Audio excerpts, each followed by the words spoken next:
بسم اللہ الرحمن الرحیم نحمدہ ونصلی علی رسولہ الکریم۔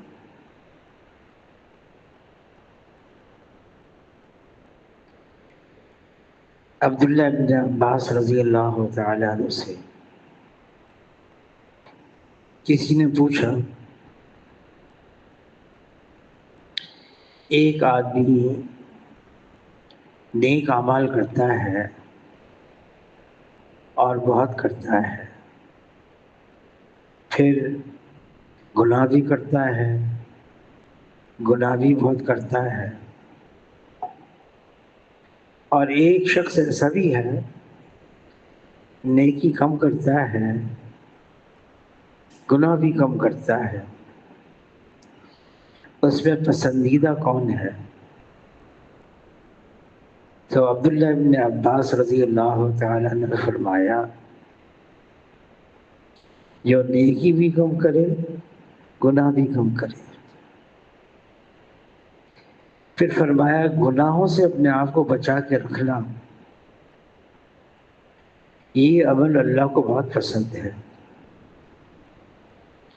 حضور صلی اللہ علیہ وسلم نے ایک موقع پر ایک خواب بیان کیا، اور بہت لمبا خواب تھا کہ گناہوں کی سزا کیسے ملتی ہے۔ آخر میں حضور صلی اللہ علیہ وسلم نے فرمایا خواب میں کہ میں ایک بہت ہی عالی شان خوبصورت گھنا درخت اس کے پاس پہنچا، تو جو فرشتے میرے ساتھ تھے انہوں نے کہا اس درخت کے اوپر جانا ہے۔ میں اوپر چلا گیا ان کے ساتھ، وہاں میں نے دیکھا لوگ ہیں، ان کے بدن کا آدھا حصہ ٹھیک ہے بلکہ خوبصورت بھی ہے، اور بدن کا آدھا حصہ خراب ہے بلکہ بدصورت ہے۔ تو میں نے ان سے پوچھا، فرشتوں سے، یہ کون لوگ ہیں؟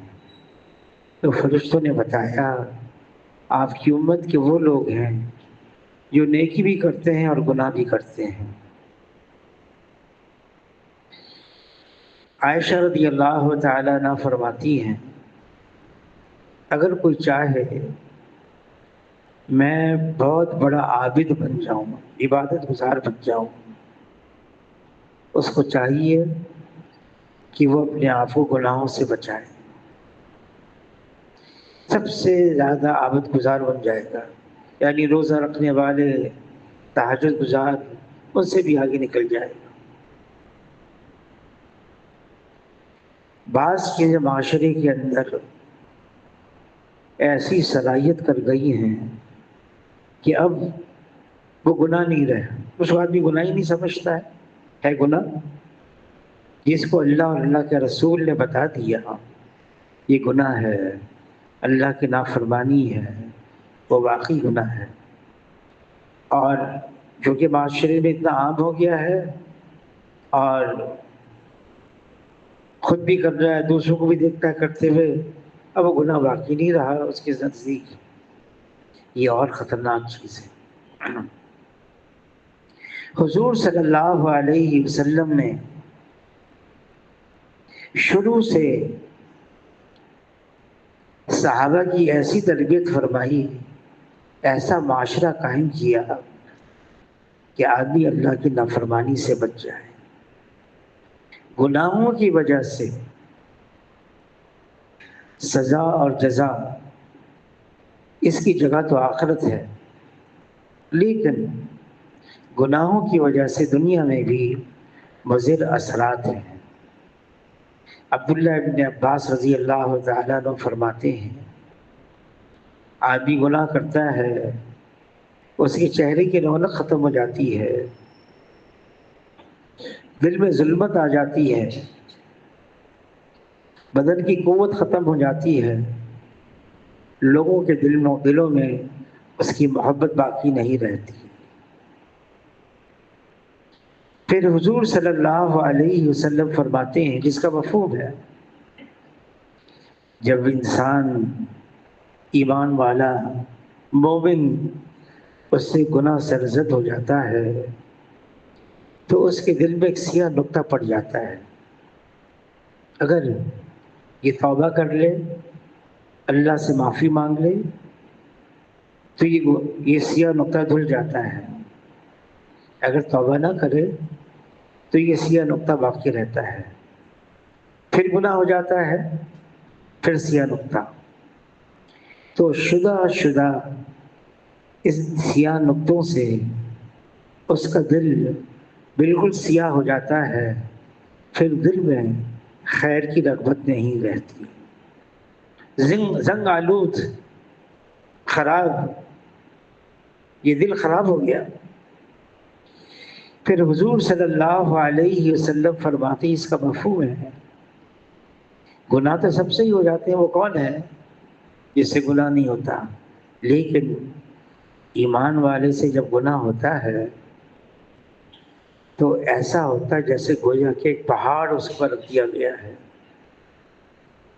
اور جو فاسق ہوتا ہے، منافق ہوتا ہے، اس سے گناہ ہو جاتا ہے تو وہ یوں کہتا ہے کہ ایک مکھی تھی چہرے پر بیٹھی تھی اور میں نے اس کو اڑا دی. یعنی اس کو ہلکا سمجھتا ہے، کوئی چیز نہیں. اللہ تعالیٰ کلام پاک میں فرماتے ہیں کہ جتنا فساد ہے خشکی اور تری میں، اللہ فرماتے ہیں اے انسانوں یہ سب تمہارے اپنے ہاتھوں کی کمائی ہے. گناہوں کی وجہ سے یہ سارا فساد ہے. اس زمین پر، سمندر پر، خشکی پہ، تری پہ، اور خاص طور سے وہ گناہ جن کو آدمی ہلکا سمجھتا ہے. بعض گناہ آدمی اکیلے کرتا ہے، بعض گناہ آدمی کھلم کھلا کرتا ہے، بعض گناہ ایسے ہوتے ہیں جو چھپے ہوئے ہوتے ہیں، ظاہر نہیں ہوتے لیکن ہوتے گناہ ہیں اور بڑے شدید گناہ ہیں. جیسے حسد ہے، بغض ہے، کینہ ہے، غیبت ہے، اندر ہے اور گناہ ہے اور اس کے مضر اثرات ہیں. گناہ کی توڑ، ہاں گناہ ہو گیا اس کا تریاق بتا دیا. آدمی توبہ کرے، استغفار کرے، اللہ سے معافی مانگے، ایسی صورتیں اختیار کرے اس سے گناہ نہ ہو اور ماحول کو چھوڑ دے، بدل دے، ماحول بدلے، ایسے ماحول میں رہے کہ جہاں پھر اسے گناہ نہ ہو. لیکن بعض اوقات گناہ کرتے کرتے طبیعت میں وہ گناہ سرایت کر جاتا ہے، طبیعت ثانی بن جاتا ہے اور اس کے مزاج میں، اس کی طبیعت میں وہ گناہ آ جاتا ہے. اس کی جبلت کا اثر اس میں آ جاتا ہے. وہ گناہ جو ہے اس کی جبلت میں پڑ جاتا ہے. گناہ نہیں ہوتا پریشان ہو جاتا ہے، گناہ نہیں ہوا. بعض ہمارے میڈیکل میں کہتے ہیں سائیکولوجیکل ڈیپینڈنس، بعض اوقات فزیولوجیکل ڈیپینڈنس، اس کا پورا بدن اس کا عادی ہو جاتا ہے اور وہ گناہ کیے بغیر اس کو چین نہیں آتا.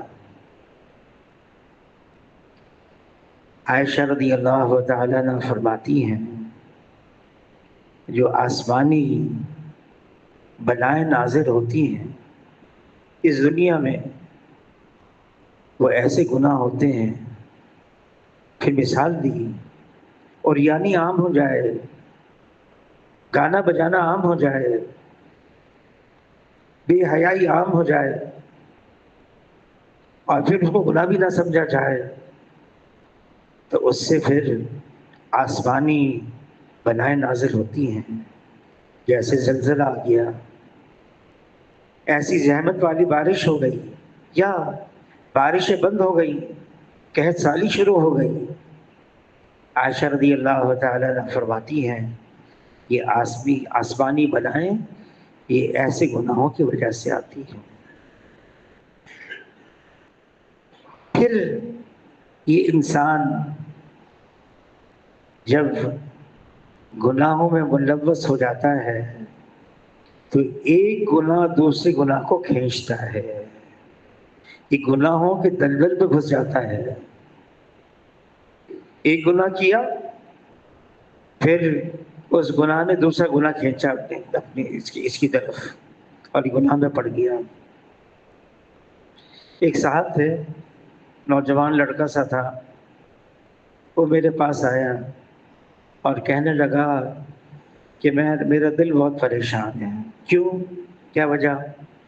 کہنے لگا کہ یہاں پر ایک گروہ ہے اور ان کو ڈیول ورشپرز کہتے ہیں، وہ شیطان کے پجاری ہیں، میں ان میں شامل ہو گیا ہوں اور اس کی وجہ سے میرا دل بہت پریشان رہتا ہے. خیر، اب وہ اس کو ترغیب دے کر اس کے چہرہ بھی عجیب ہو گیا تھا.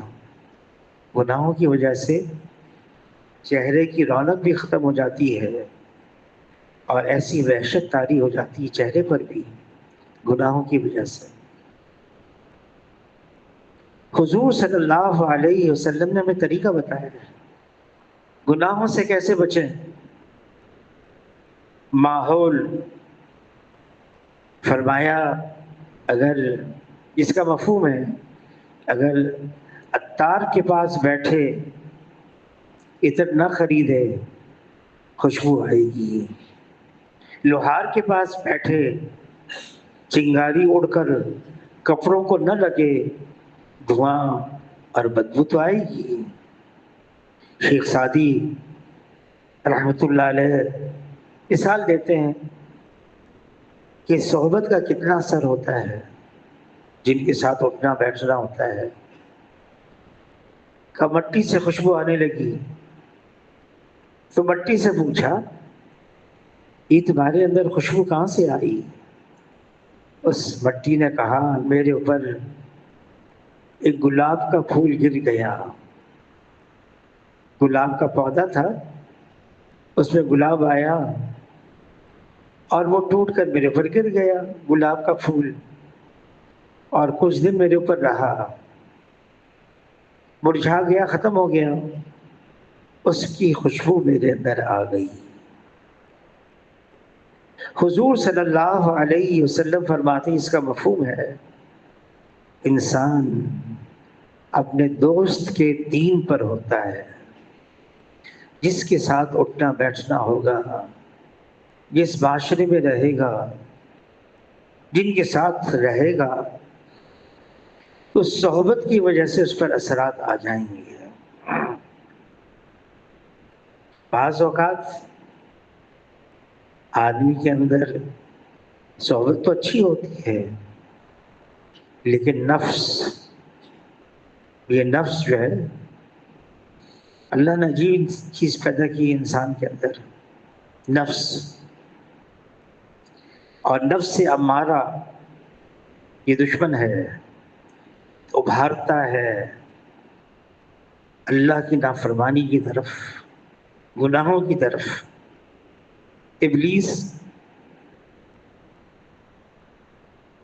فرشتوں کے ساتھ رہتا تھا جن میں سے فرشتوں کے ساتھ رہتا تھا اور عبادت بھی کرتا تھا، بلکہ بعض کہتے ہیں کہ ایک بارش جگہ آسمان پر ایسی نہیں جہاں اس نے اللہ کو سجدہ کیا ہو. یہاں تک کہ مفتی زین العابدین صاحب رحمۃ اللہ علیہ فرمانے لگے وہ معلم الملکوت بھی بن گیا، فرشتوں کا استاد بھی بن گیا. لیکن بڑائی میں بھی کچھ ہوں، میری بھی کوئی حیثیت ہے. جب اللہ نے آدم علیہ السلام کو بنایا اور روح پھونکی، تمام فرشتوں کو حکم دیا سجدہ کرو، سب نے سجدہ کیا، ابلیس نے نہیں کیا. کیوں نہیں کیا؟ کہنے لگا مجھے بنایا ہے آگ سے، اس کو بنایا مٹی سے، میرا نسب اونچا ہے، میں اچھا ہوں، میں بہتر ہوں، اللہ کے حکم کی نافرمانی کی، یہ جو اللہ کا حکم توڑنا ہے، آدمی سب اس کا احساس نہیں ہوتا کہ میں نے اللہ کا حکم توڑ دیا۔ مولانا جلال الدین رومی رحمۃ اللہ علیہ نے ایاز محمود کے قصے لکھے ہیں۔ محمود بادشاہ تھا، ایاز اس کا غلام تھا، اور ایاز بادشاہ کا بہت لاڈلا تھا۔ وزیروں کو یہ کیا ہے، ہم وزیر ہیں، ہمارا رتبہ اونچا ہے، یہ تو غلام ہے اور اس کا اتنا خیال۔ تو محمود بادشاہ نے ایک دن سوچا ان سارے وزیروں کو میں بتا دوں کہ میں ایاز سے اتنی محبت کرتا ہوں، وہ میرا اتنا لاڈلا کیوں ہے۔ بہت ہی قیمتی ہیرا آ گیا، اعلان کر دیا محمود نے، بادشاہ نے، اس کو توڑو۔ ایک کو بلایا، ایک وزیر آیا، اتنا قیمتی ہیرا، ہمت نہیں توڑنے کی۔ دوسرا وزیر، تیسرا وزیر آتے رہے، کسی نے نہیں توڑا۔ غلام کو بلایا ایاز کو، ہیرا توڑو، نہ آؤ دیکھا نہ تاؤ دیکھا اور ہیرا توڑ دیا۔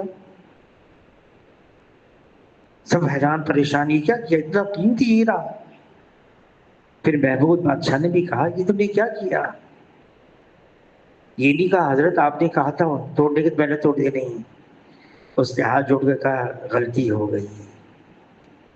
پھر اس کے بعد کہا کیونکہ آپ کا حکم آ گیا تھا، میں نے ہیرا توڑا، آپ کا حکم نہیں توڑا۔ ہم خود سوچیں، وہ اللہ جو ہمارا خالق ہے، ہمارا مالک ہے، ہمارا پالن ہار ہے، ہمارا مشکل کشا ہے، ہمارا حاجت روا ہے، ہم سے اتنی محبت کرتا ہے، وہ ہمیں حکم دے اور ہم اس کا حکم توڑ دیں، نہ مانیں۔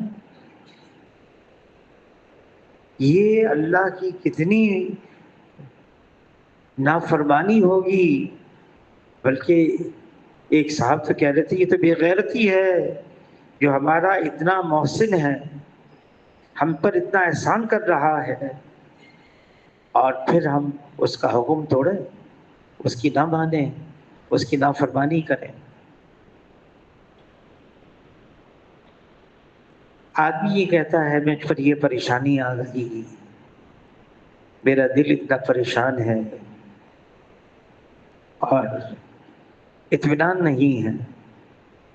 یہ پکی بات ہے، اللہ کی نافرمانی سے دل پریشان ہو جائے گا، دل میں اطمینان نہیں آئے گا۔ یہ تو اللہ نے اعلان کر دیا کلام پاک میں، الا بذکر اللہ تطمئن القلوب، دلوں کا اطمینان چاہیے، یہ تو اللہ کے ذکر اور تعلق میں ہے۔ اللہ کے ساتھ تعلق جوڑو، پھر اطراف کے لوگ وہ ہمارے ساتھ صحیح معاملہ نہیں کرتے۔ حضور صلی اللہ علیہ وسلم نے جب ہجرت فرمائی، مسجد قباء میں ہیں، ابھی 3 دن گزرے ہیں، سارے انصار ہیں، مہاجر سارے ہیں، بڑے چھوٹے، یہاں تک کہ مستورات بھی وہاں موجود ہیں قباء میں۔ حضور صلی اللہ علیہ وسلم نے خطبہ دیا اور اس میں ایک بات فرمایا جس کا مفہوم ہے، اس نے اپنا اور اللہ کے ساتھ کا معاملہ درست کر لیا، اپنا اور اللہ کے درمیان کا معاملہ درست کر لیا، اللہ تعالیٰ اس کا اور باقی مخلوق کے درمیان کے معاملے کو بھی درست فرما دیتے ہیں۔ یہ کون فرما رہے ہیں؟ حضور صلی اللہ علیہ وسلم۔ اگر میں نے اللہ کے ساتھ معاملہ درست کر لیا. علی رضی اللہ تعالیٰ عنہ فرماتے ہیں اگر کوئی دور سے آ کر پتھر لگے تمہیں، اس سے پہلے کہ تم دیکھو یہ پتھر کس نے مارا ہے، تم یہ دیکھو یہ مجھے پتھر کیوں لگا ہے، اور یہ خیال کرو یقیناً مجھ سے کوئی کوتاہی ہوئی، کوئی لغزش ہوئی، کوئی گناہ ہوا جس کی وجہ سے یہ پتھر مجھے آ کے لگا ہے. حضور صلی اللہ علیہ وسلم نے معاشرہ درست رہے شروع سے ایک بات فرما دی. دیکھو گھر کے اندر اگر معاشرہ صحیح ہے، بنا ہوا ہے، تو اولاد کی بھی تربیت صحیح ہوتی ہے. گھر میں معاشرہ ماحول صحیح نہیں ہے، اولاد کی تربیت صحیح نہیں ہوگی. فرمایا جس کا مفہوم ہے نکاح کرنا ہے، لڑکی تلاش کرنی ہے، کا بعض لوگ تو کرتے ہیں مال و دولت کی وجہ سے. یہودیوں کا مزاج ہے مالدار لڑکی ملے. بعض لوگ کرتے ہیں حسن و جمال کی وجہ سے.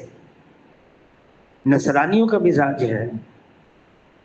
بعض لوگ کرتے ہیں حسب اور نسب کی وجہ سے، اونچے خاندان کی ہو.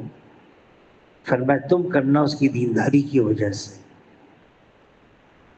تم کرنا اس کی دینداری کی وجہ سے.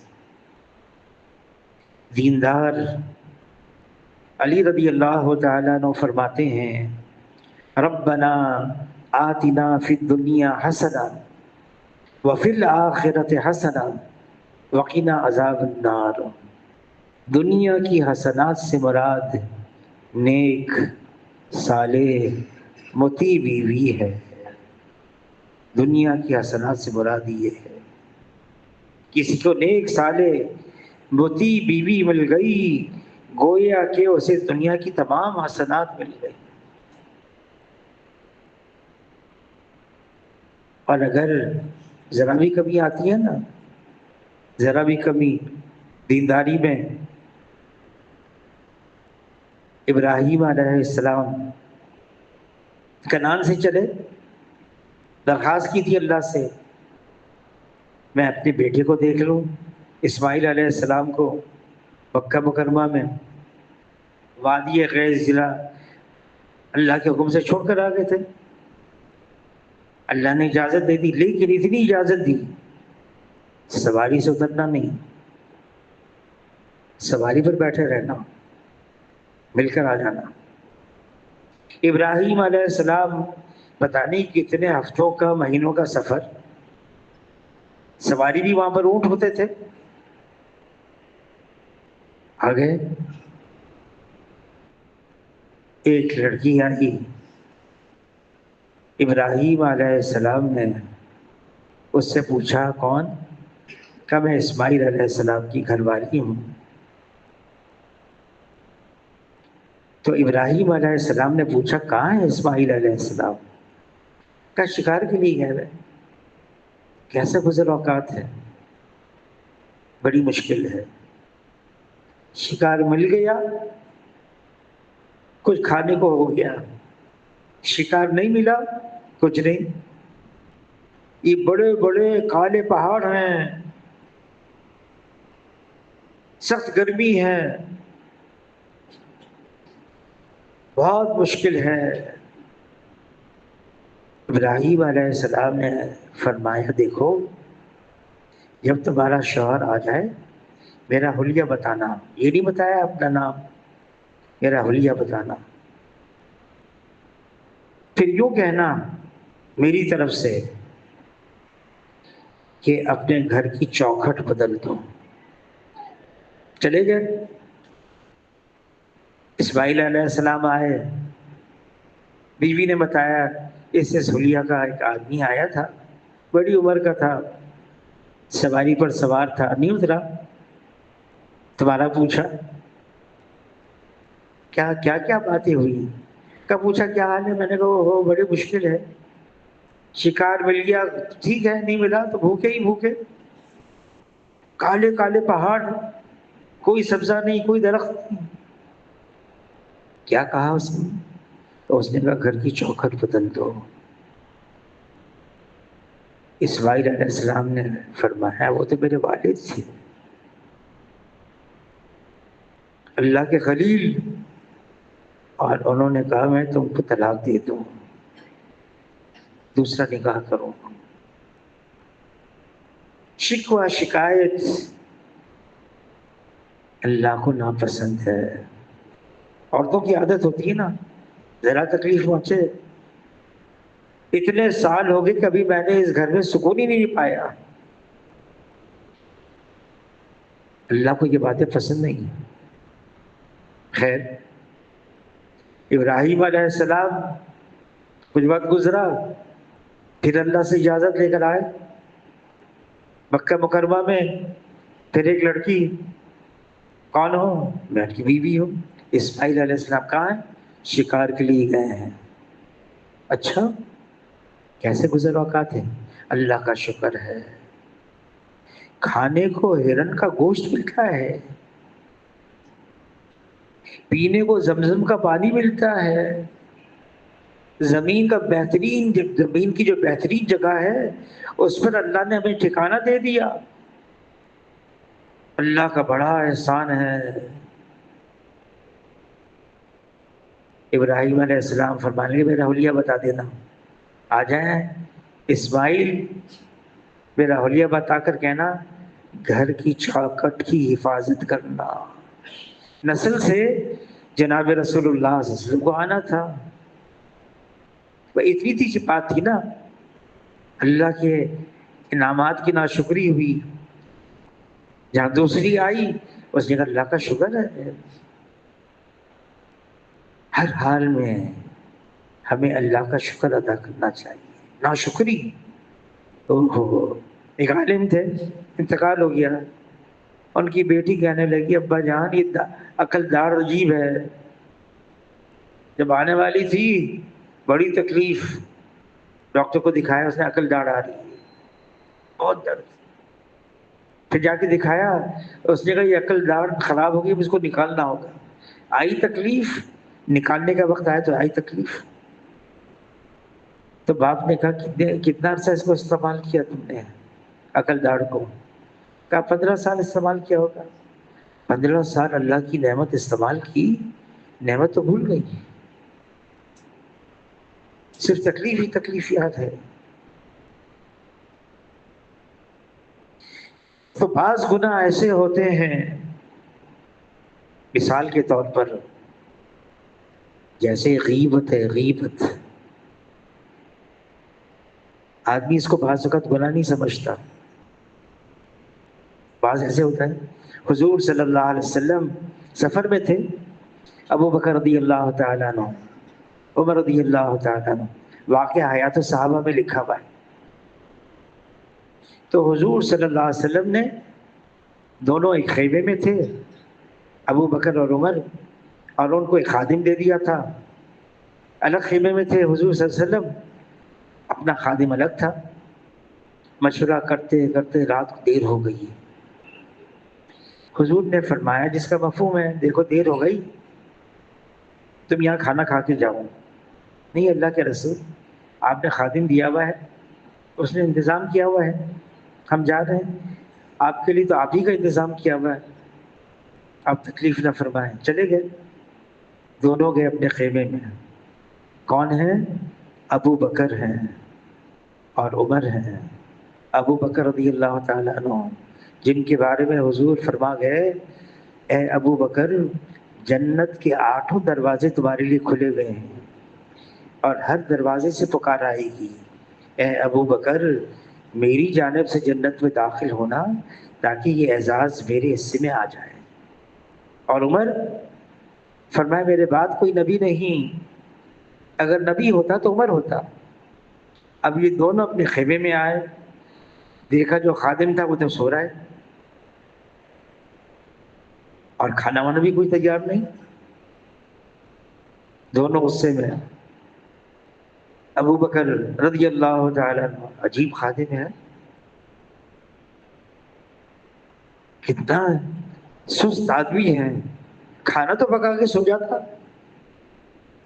عمر رضی اللہ تعالیٰ عنہ نے غصے میں آ کر اس کو اٹھایا اور اس کو مارا بھی۔ اتنی عقل نہیں ہے اس کے اندر، کیسا بے وقوف خادم مل گیا ہمیں، اس کو پتا تھا کہ ہم آنے والے مشورے سے۔ خیر، ابو بکر رضی اللہ عنہ کہا عمر مارو مت، ہم چلتے ہیں حضور کی خدمت میں۔ پہلے انہوں نے ہمیں فرمایا تھا آ جاؤ کھانا کھا لو، دونوں پہنچ گئے۔ کیا ہوا؟ اے اللہ کے رسول، خادم تو سو گیا، کوئی تیاری نہیں کی اس نے، ہم کھانے کے لیے آئے ہیں۔ حضور صلی اللہ علیہ وسلم نے فرمایا ہے دونوں سے تمہارے دانتوں میں تو گوشت لگا ہوا ہے۔ اے اللہ کے رسول، ہم نے تو کچھ کھایا ہی نہیں۔ کہ وہ جو خادم تھا نا اس کی غیبت کر لی، سو رہا تھا۔ ہم اس کو معمولی چیز سمجھتے ہیں۔ عائشہ رضی اللہ تعالیٰ عنہ، صفیہ رضی اللہ تعالیٰ عنہ کے بارے میں اتنا کہہ دیا وہ تو ٹھگنی ہے، ہاتھ کا اشارہ بھی کر دیا۔ حضور نے فرمایا اس کا مفہوم ہے عائشہ۔ عائشہ رضی اللہ تعالیٰ عنہ کون ہے؟ طیبہ ہیں، صدیقہ ہیں۔ اللہ نے حضور سے فرمایا ان سے نکاح کرو، ان سے حضور فرما رہے ہیں اے عائشہ، ایسے بول بول دیے ساتوں سمندر مل کر بھی اب اس کی سیاہی نہیں دھو سکتے۔ جو غیبت ہے، حاجی عبدالوہاب صاحب فرمانے لگے رحمت اللہ علیہ، دعا کی قوت ختم ہو جاتی ہے۔ امام ابو حنیفہ رحمت اللہ علیہ کے یہاں نہ کوئی غیبت کر سکتا تھا نہ سن سکتا تھا، اور فرماتے دونوں گناہ میں برابر کے شریک ہیں۔ عرض کیا اللہ کے رسول، اگر واقعی اس کے اندر وہ خامی موجود ہے اور پھر ہم پیٹھ پیچھے اس کا تذکرہ کر لیں، وہ خامی تو ہے اس کے اندر۔ حضور نے فرمایا جس کا مفہوم ہے اسی کو غیبت کہتے ہیں، ورنہ تو بہتان ہے، الزام ہے۔ اللہ تعالیٰ نے کلام پاک میں فرما دیا جیسے تمہیں کراہیت آتی ہے اپنے مرے ہوئے بھائی کا گوشت کھانے سے، اسی طرح تمہیں کراہیت آنی چاہیے غیبت کرنے سے۔ غیبت، جھوٹ، حسد، چغل خوری کیا ہے؟ یہاں کی بات وہاں لگا دینا، وہاں کی بات یہاں لگا دینا۔ اس سے جو نقصان ہو جاتا ہے نا ہم سمجھتے نہیں، جو نقصان ہو جاتا ہے معاشرے میں، قتل اور آپس میں لڑائی جھگڑے۔ عائشہ رضی اللہ تعالیٰ عنہ فرماتی ہے گناہوں کا ایک نقصان اس زمین پر یہ بھی ہے، بیماریاں عام ہو جاتی ہیں، اور ایسی بیماری آتی ہیں کہ آدمی اپنی زبان سے یوں کہتا ہے ایسی بیماری کا تو ہمارے باپ دادا نے بھی کبھی نہیں سنا تھا، جو بیماری آ گئی۔ اور واقعی ایسی بیماری آ رہی ہیں، ہم نے سنا ہی نہیں۔ ہم جب پڑھتے تھے نا میڈیکل کالج میں تو پتے میں پتھری کس میں ہو؟ ایک 50 سال کی عورت ہو، رنگ اس کا گورا ہو، اور اس کو بنایا تھا فیٹ، فٹائل، فیمیل 40 اور ایسی چیزیں کہ اس کے اندر پتے میں پتھری ہو جاتی ہے۔ اب 5 سال کا بچہ آیا اور اس کے پتے میں پتھری تھی۔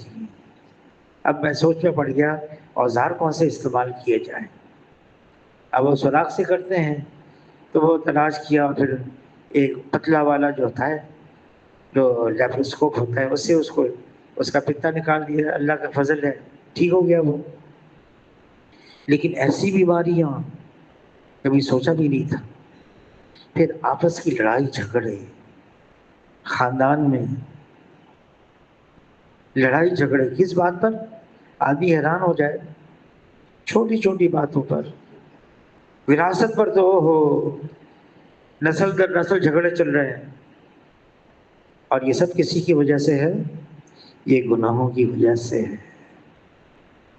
حضور صلی اللہ علیہ وسلم فرماتے ہیں جو استغفار کو لازم قرار دیتا ہے اللہ تعالی ہر ضیق سے، ہر تنگی سے، ہر ہم سے، ہر غم سے راہیں نکالتے ہیں اور ایسی جگہ سے روزی عطا فرماتے ہیں جہاں سے وہم و گمان بھی نہیں ہوتا. استغفار ہمیں بتا دیا گناہوں کا تریاک.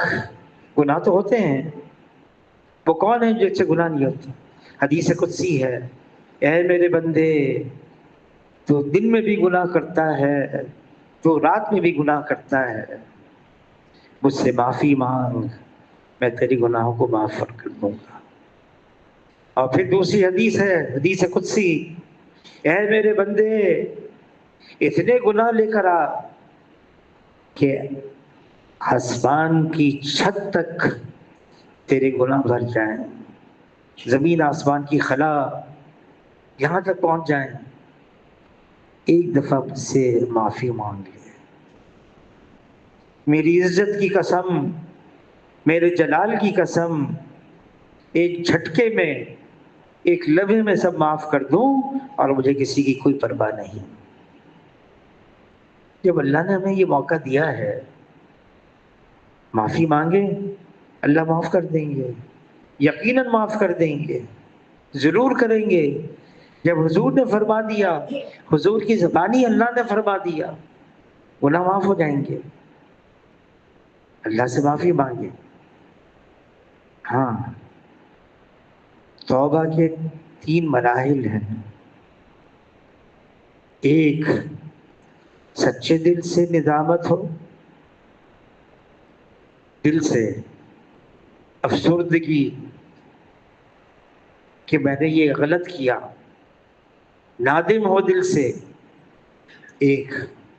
دوسرا، اس گناہ سے جدا ہو جائے، الگ ہو جائے، ماحول چھوڑ دے. تیسرا، پکا عزم کرے اب میں نہیں کروں گا، پکا عزم کرے، پھر گناہ معاف ہے، گناہ معاف ہو جاتے ہیں. اور صرف اتنا نہیں ہے بلکہ حدیث پاک کا مفہوم ہے، مونڈوں پر بیٹھے ہوئے نامہ اعمال لکھنے والے کرامن کاتبین، دائیں مونڈے پر تو امیر ہے. جب بندے سے گناہ ہوتا ہے نا تو بندہ بائیں والے سے کہتا ہے ٹھہر جاؤ شاید توبہ کر لے. توبہ ہو جاتی ہے، ختم، پھر نہیں لکھا جاتا. لیکن اگر توبہ نہیں کرتا ہے لکھ لیا جاتا ہے. لیکن اگر اس کے بعد بھی اگر توبہ کر لے تو حدیث پاک کا مفہوم ہے صرف یہ نہیں کہ نامہ اعمال سے مٹا دیا جاتا ہے، فرشتوں سے بھی بھلا دیا جاتا ہے. وہ ایسا ہو جاتا ہے جیسے اس نے گناہ کیا نہیں. لیکن یہ 3 شرائط ہیں، ان کو پورا کرنا ہوگا. بعض اوقات آدمی کہتا ہے میں نے تو کئی دفعہ توبہ کی، معافی مانگی، پھر گناہ ہو گیا. علماء حضرات فرماتے ہیں شکست توبہ اس توبہ کو خراب نہیں کرے گا. اگر اس نے توبہ کر لی پھر گناہ ہو گیا تو پچھلی جو توبہ کی وہ تو لکھا گیا نامہ اعمال پہ. کسی نے کہا بازا ہراچ ہستی بازا، گر کافر و گبرو بت پرستی بازا، ای درگہ ما درگہ نومیدی نیست، گر صد بار توبہ شکستی بازا. اگر تم نے 100 دفعہ توبہ کر کے توڑ دیا پھر توبہ کرو، اللہ کے دربار میں نا امیدی نہیں ہے۔ ہاں یہ توبہ کب تک قبول ہے؟ جب تک یہ غرغرہ حلق تک نہ آئے توبہ قبول ہے، جب تک یہ سورج بجائے مشرق سے مغرب سے طلوع نہ ہو توبہ قبول ہے۔ ایک دفعہ غرغرہ شروع ہو گیا، اب فرعون جب ڈوبنے لگا نا تو کہنے لگا اب میں ایمان لے آیا موسیٰ اور ہارون کے رب پر، رب العالمین پر، لیکن وہ تو غرغرہ شروع ہو گیا تھا، وہ تو جبرائیل علیہ السلام نے مٹی لے کر جلدی سے اس کے منہ میں ڈال دی۔ تو یہ جب تک غرغرہ نہ ہو توبہ قبول ہے، معافی مانگ لیں۔ اور جب آدمی معافی مانگتا ہے یہ عمل اللہ کو سب سے زیادہ محبوب ہے، سچے دل سے توبہ کر لے یہ عمل اللہ کو سب سے زیادہ محبوب ہے۔ شب قدر میں عائشہ رضی اللہ تعالیٰ نے عرض کیا اے اللہ کے رسول کیا عبادت کی جائے؟ 1000 مہینے سے بڑھ کر ہے عبادت یہ صلاۃ، وہ کون سی عبادت کی جائے؟ تو حضور نے فرمایا گناہوں کی مغفرت مانگو، اللہم انک عفو تحب العفو فاعف عنی، اے اللہ تو گناہوں کو معاف کرنے والا ہے اور گناہوں کو معاف کرنا پسند بھی کرتا ہے، میرے گناہوں کو معاف کر دے، کہ یہ مانگو۔ اور جب آدمی گناہوں سے معافی مانگتا ہے اس کا دل کہتا ہے، دل گواہی دیتا ہے ہاں اللہ نے مجھے معاف کر دیا، دل کہتا ہے مجھے معاف کر دیا، اس کی رغبت ختم ہو جاتی ہے۔ ہاں آدمی ماحول میں رہے، اعمال کرتا رہے، اللہ تعالیٰ کلام پاک میں فرماتے ہیں ان الصلاۃ تنہی عن الفحشاء والمنکر، نماز بے حیائی سے روکتی ہے، ناشائستہ حرکتوں سے روکتی ہے، گناہوں سے روکتی ہے نماز۔ مولانا جلال الدین رومی رحمۃ اللہ علیہ سے پوچھا عبادت سے کیا ملتا ہے، عبادت سے آپ نے کیا پایا مجھے بتائیں؟ تو مولانا جلال الدین رومی رحمۃ اللہ علیہ نے فرمایا عبادت سے پایا کم کھویا زیادہ۔ حیران ہو گئے، کم پایا اور کھویا زیادہ؟ کہ میں نے گناہوں کی لذت کھو دی، تکبر کھو دیا، دنیا کی لالچ ختم ہو گئی، بغض ختم ہو گیا، دوسروں کو لعن طعن کہنا ختم کر دیا، کھو دیا۔ عبادت سے کیا ہوتا ہے؟ عبادت کی کثرت سے بھی آدمی گناہوں سے معاف بھی کر دیتے ہیں، پاک اور صاف بھی ہو جاتا ہے۔